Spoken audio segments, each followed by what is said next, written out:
Sunday ആയിക്കൊണ്ട് എന്താണ് പരിപാടി? നമ്മളൊരു കല്യാണമൊക്കെ കഴിഞ്ഞ് വന്നതാണ്. നമുക്കിന്ന് കൊറിയർ ഇല്ലാത്തതുകൊണ്ട് തന്നെ നമ്മളിന്ന് ഫ്രീ ആണ്. അപ്പൊ ഞാൻ വിചാരിച്ചു നമ്മുടെ ബോഗൻവില്ല പ്ലാന്റ്സുകൾക്കൊക്കെ നമ്മൾ കുറച്ച് വളങ്ങളൊക്കെ ചെയ്ത് കൊടുത്തിട്ട് കുറെ ദിവസമായിട്ടോ.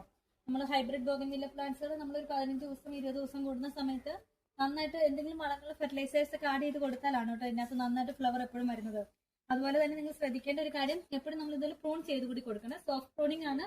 ജസ്റ്റ് ഇങ്ങനെ കിളുമ്പ് വരുന്ന ഭാഗങ്ങളൊക്കെ നമ്മളൊന്ന് കട്ട് ചെയ്ത് വിടുവാണെങ്കിൽ പ്ലാന്റ് നല്ല ബുഷിയായിട്ടും വരും, നിറയെ ഫ്ലവർ ഇടാനും സഹായിക്കും കേട്ടോ.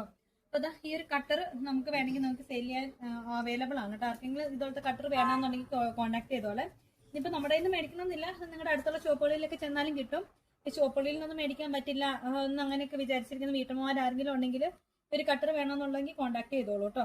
നല്ല പെട്ടെന്ന് നമുക്ക് എന്താ കട്ട് ചെയ്ത് വിടാനും കുറച്ച് വലിപ്പമുള്ള കട്ടിയുള്ള സ്റ്റെമ്മൊക്കെ ആണെങ്കിലും നമുക്ക് ഈ കട്ടർ ഉപയോഗിച്ചിട്ട് കട്ട് ചെയ്യാൻ പറ്റുമേ. അപ്പൊ ഇന്ന് നമ്മള് നമ്മുടെ ബോഗൻവില്ല പ്ലാന്റ്സുകൾക്കെല്ലാം വളം കൊടുക്കുന്ന ഒരു ദിവസമാണ് കേട്ടോ. അപ്പൊ ആദ്യം നമ്മൾ ഇന്ന് അപ്ലൈ ചെയ്ത് കൊടുക്കാൻ പോകുന്നത് ബാസാക്കോട്ടയാണ്. എല്ലാ നഴ്സറിക്കാരും ഉപയോഗിക്കുന്ന ഒരു വളമാണ് കേട്ടോ ബാസാക്കോട്ട. ഒന്ന് അടുപ്പിച്ച് കാണിച്ചോളൂ.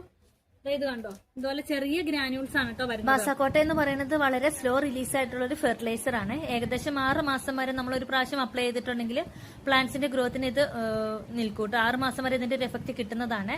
പ്ലാന്റ്സിന് ഗ്രോത്തിന് ആവശ്യമായ എല്ലാ ന്യൂട്രിയൻസും, നൈട്രജനും ഫോസ്ഫറസും അതുപോലെ മഗ്നീഷ്യം, കാൽസ്യം, എല്ലാ ന്യൂട്രിയൻസും ഇത് ഈ ഒരു ഒറ്റ വളത്തിൽ നിന്നും പ്ലാന്റ്സുകൾക്ക് കിട്ടുന്നതാണ്. ഇത് നമുക്ക് ഫ്ലവറിംഗ് പ്ലാന്റ്സുകൾക്ക് മാത്രമല്ല എല്ലാ തരം പ്ലാന്റ്സുകൾക്കും ഉപയോഗിക്കാവുന്നതാണ്.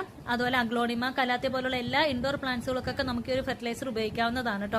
ഇതുപോലെ എന്തെങ്കിലും ഉപയോഗിച്ച് നമ്മുടെ ചെടിയുടെ ചെവിടൊന്ന് ഇളക്കി കൊടുത്തിട്ട് ജസ്റ്റ് ഒന്ന് ഇട്ട് കൊടുത്താൽ മാത്രം മതി. ഒരു വളരെ കുറഞ്ഞ അളവിൽ എടുത്താൽ മതി. ഒരുപാട് നമ്മൾ ഒരു പ്ലാന്റിന് തന്നെ അപ്ലൈ ചെയ്യേണ്ട ആവശ്യമില്ല. വളരെ ചെറിയ അളവിൽ ഇട്ട് കൊടുത്തിട്ട് നന്നായിട്ടൊന്ന് നനച്ചു കൊടുത്താൽ മതി. നമ്മൾ പുതിയ പോട്ടി മിക്സ് ഒക്കെ റെഡിയാക്കുന്ന സമയത്തിലാണെങ്കിൽ ആ പോട്ടി മിക്സിനകത്ത് ഇത് മിക്സ് ആക്കി ഉപയോഗിക്കാവുന്നതാണ് കേട്ടോ. അപ്പൊ ഇതിന്റെ ബാസാക്കോട്ട ഫെർട്ടിലൈസർ നമുക്ക് എല്ലായിടത്തും മേടിക്കാൻ കിട്ടില്ല. ഓൺലൈനിലൊക്കെ അത്യാവശ്യം നല്ല റേറ്റ് വരുന്നുണ്ട്. നമുക്കിത് സെയിലിനായിട്ട് അവൈലബിൾ ആണ്. 250 ഗ്രാമിന് 320 രൂപ പ്ലസ് CC ആണ് കേട്ടോ വരുന്നത്. മിനിമം 250 ഗ്രാമെങ്കിലും എടുക്കണേ. അങ്ങോട്ട് എത്ര കിലോ വേണമെങ്കിലും നമുക്ക് അവൈലബിൾ ആണ്. അപ്പോൾ ആർക്കെങ്കിലും പർച്ചേസ് ചെയ്യാൻ താല്പര്യം ഉണ്ടെങ്കിൽ നമ്മുടെ വാട്സ്ആപ്പ് നമ്പറിൽ കോൺടാക്ട് ചെയ്തോളൂ കേട്ടോ. ഏതായാലും ബോഗൻവില്ല പ്ലാന്റ്സുകളും ഇതുപോലുള്ള ഹൈബ്രിഡ് വെറൈറ്റീസ് ഒക്കെ മേടിക്കുമ്പോൾ നമ്മൾ എന്തായാലും കുറച്ച് ഫെർട്ടിലൈസറും കാര്യങ്ങളൊക്കെ അപ്ലൈ ചെയ്ത് കൊടുത്താൽ മാത്രമേ ഉള്ളൂ അത്രയും ഫ്ലവറും കാര്യങ്ങളൊക്കെ കിട്ടുള്ളൂ. അപ്പോൾ ഏറ്റവും ബെസ്റ്റ് ആയിട്ട് എല്ലാ നഴ്സറിക്കാരും ഉപയോഗിക്കുന്ന ഒരു സീക്രട്ട് വളം എന്ന് വേണമെങ്കിൽ പറയാം കേട്ടോ. അത്രയും യൂസ്ഫുൾ ആയിട്ടുള്ളൊരു ഫെർട്ടിലൈസർ ആണ്. ഇതൊരു 250 ഗ്രാം മേടിച്ചാൽ നിങ്ങൾക്ക് അത്യാവശ്യം ഒരുപാട് പ്ലാന്റ്സുകൾക്ക് ഉപയോഗിക്കാൻ പറ്റും. നമ്മുടെ വാട്സ്ആപ്പ് നമ്പറിൽ കോൺടാക്ട് ചെയ്തോളൂ കേട്ടോ. Thank you.